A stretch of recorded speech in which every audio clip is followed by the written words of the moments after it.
tengo la densidad multiplicada por la gravedad, sí, es así. Densidad relativa es un líquido, entonces ya sabemos que la densidad relativa es como para repasarlas. Están los de índice de módulo volumétrico, que hablamos bastante de eso en las clases que hubo el lunes.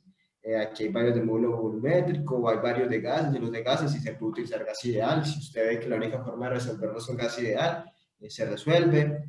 El único punto, los puntos así como, ¿no? De pronto el 9 es no difícil, pero el 9 requiere que usted recuerde algo de fenómenos que tiene que ver con transferencia de momentum, ¿cierto? El 9. Y el 10, y es un punto, digamos, que usted busca en internet o en algún libro, en un artículo o algo, sí, algo que le parezca interesante sobre la aplicación de mecánica de fluidos en ingeniería química, en el contexto de ingeniería química. Si es un artículo, pues le da una leída, lo lee, o una noticia, lo que sea, y básicamente escribe un comentario. Cuando hablamos de comentarios, básicamente primero, pues como yo no lo leí, pues él no lo leyó, y pues sería como una especie de un par de líneas o 3 líneas donde diga, el artículo tal o la noticia tal expone sobre el uso de un nuevo tipo de fluidos para transferencia de calor o fluidos bajo condiciones de presión y temperatura que permiten trabajar, bueno, cualquier cosa, y básicamente es como una especie de resumen cortico, y usted de pronto verle desde su punto de vista personal, pues de pronto una opinión ahí, pues como para que quede como más, no tanto un resumen, sino que usted también dé como su apreciación respecto a eso, de pronto qué importancia le ve desde el contexto de la ingeniería química, ¿cierto? Y indicar pues la referencia de dónde lo tomo, ¿cierto? Para uno después chequear que sí sea verdad que ese artículo que usted menciona existe, o esa noticia, ¿cierto? Ya saben, si es un artículo lo referencian con el nombre de la revista, todo eso, si es una página de internet, entonces la información referente. Esos serían como los dos puntos que yo creería que pueden tomarlos más tiempo. El uno porque hay que buscar la noticia o el artículo o algo, y el otro porque si de pronto tenemos ahí de pronto algún vasito o no tenemos tan fresco como sea la transferencia de momentum, entonces de pronto no sabemos cómo resolverlo, ¿cierto? Los demás me parece que esos salen muy directo. Hay uno que es muy de termodinámica, que es el 7, sí, que básicamente tiene que ver con la presión de vapor. Cuando hablamos de que se alcanza equilibrio termodinámico entre las fases líquida y gaseosa, es cuando se obtiene que la presión de vapor es igual a la presión externa, o sea, cuando ya el fluido va a hacer cambio de fase, ¿cierto? Que eso también lo hablamos cuando estábamos hablando de la presión de vapor y lo de cavitación y eso. Entonces hay que dar de pronto un taller, ya igual lo van haciendo los que no hayan empezado a hacerlo, a mirarlo, y vamos, cualquier duda me van consultando, ya ahí les de abrir los caminos, pues los canales para los cuales se me pueden ir contactando. Listo. No sé si antes de que empecemos con manometría o retomemos manometría o, sí, o estática de fluidos, ¿tienen alguna duda, consulta, comentario?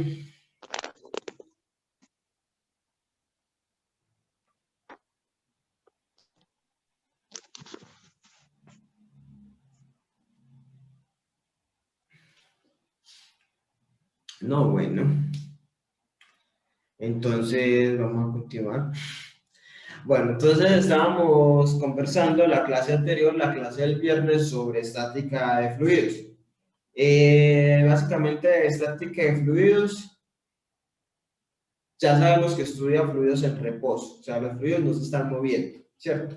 Entonces, básicamente son fluidos que están estancados, que están quietos, que no experimentan cambio en su velocidad. Eso implica que se aborde el problema de una manera diferente. Si el fluido estuviera moviéndose, pues entonces habría que considerar la variación que tiene, digamos, la variación de la velocidad, la variación de la presión, la variación de la altura. Involucrar esos 3 parámetros que están asociados a las 3 formas de energía macroscópicas involucradas en el transporte de fluidos, que ya eso es parte de la unidad 2. Cuando el fluido está en reposo, lo único que nos interesa es conocer cómo varía la presión en función de la posición. ¿Cierto? Usted tiene un fluido estancado, un fluido líquido gaseoso, un fluido en reposo. Ese fluido va a experimentar diferencias de presión. unos puntos van a estar a menor presión, otros puntos van a estar a mayor presión, y eso solamente va a depender de la posición, ¿cierto? Habíamos dicho que la presión solo varía en función del eje vertical, es decir, en función de la altura, ¿cierto? No varía en función del eje horizontal. O sea, si dos puntos se encuentran a la misma altura en un fluido que se encuentra en reposo, si ellos están a la misma altura, los dos puntos van a experimentar la misma presión.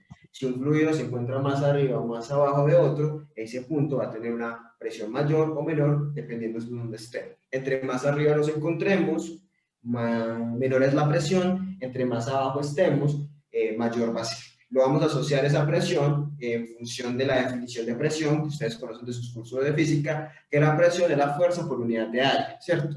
En este caso, cuando estamos hablando de un fluido que está en reposo, la fuerza que está sintiendo cualquier área sobre la que incida sería la fuerza asociada al peso, ¿cierto? Y ese peso equivale a la masa por la gravedad, es decir, entre más abajo usted está, digamos, cargando más peso, más masa de fluido, entonces por eso es que entre más abajo nos encontremos, mayor es la presión que se va a sentir, tanto para fluidos líquidos como para fluidos gaseosos. ¿Qué pasa? La presión pues, es una fuerza, ¿cierto? Ya hablamos de cuál es la fuerza asociada, en este caso cuando tenemos fluidos en reposo, que es la fuerza asociada al peso. Esa presión equivale a esa fuerza, pero esa fuerza incide sobre un área determinada, ¿cierto? Entonces, básicamente, nosotros podemos decir que esa fuerza se distribuye uniformemente sobre esa área. Por eso es que uno dice que cuando dos puntos se encuentran a la misma altura, ellos están experimentando la misma presión, porque sobre ellos está incidiendo, digamos, la misma fuerza que se distribuye uniformemente sobre esa área, digamos, así como transversal, por así decirlo, y ahí, digamos, los puntos que se encuentran en esa misma posición, a esa misma altura, van a experimentar la misma presión, mientras que si ya nos movemos hacia arriba o hacia abajo, ya ahí la presión cambia, puesto que está cambiando, digamos, la fuerza que incide, que se relaciona directamente con la masa por gravedad, o sea, el peso de fluido que tenemos. Eso es lo primero que necesitamos tener claro cuando estamos hablando de estática de fluidos. Y es que cuando tenemos fluidos en reposo, o sea, en estática, la presión solo va a variar en función de la posición vertical. ¿Listo? En función de la altura, posición vertical, como la queramos llamar, y que no va a haber variación de presión si dos puntos se encuentran a la misma altura. ¿Listo? Independientemente de que no estén en la misma posición en términos horizontales, pues si están a la misma altura, experimentarán la misma presión.